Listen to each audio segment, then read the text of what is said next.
Multigrain పిండి మామూలుగా అయితే బయట కొనుక్కునేవాళ్ళం. ఈసారి మల్టీగ్రెయిన్ పిండి ఇంట్లోనే తయారు చేద్దామని చెప్పి ఇవన్నీ కొనుక్కొచ్చామన్నమాట.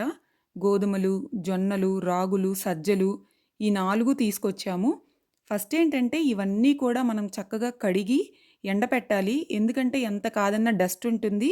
అలానే ఎండిన లేదనంటే చక్కగా మనకి మొలకలొస్తే ఇంకా మంచిదనమాట. మేమైతే 2 డేస్ ఇలా ఎండలో ఎండబెట్టాము. గోధుమలేంటంటే గోధుమలనే కాదు ఏదైనా సరే తీసుకురాగానే చక్కగా ఎండలో ఎండబెడితే మంచిది. లేదంటే మనకి చాలా తొందరగా పురుగు పట్టేస్తది తెలుసా? సో, చక్కగా ఫస్ట్ వాటిని క్లీన్ చేసుకొని 2 రోజులు ఎండబెట్టి తర్వాత మిల్లుకి పంపిస్తున్నాము. గోధుమలు మిక్సీలో వేయడం చాలా కష్టం. మిగతావైతే వేసుకోవచ్చు. జొన్నలు, సజ్జలు, రాగులు అవైతే మనం ఇంట్లోనే మిక్సీ వేసుకోవచ్చు. పొడి కూడా మెత్తగానే అవుతదనమాట. మేము ఆల్రెడీ చేసాము.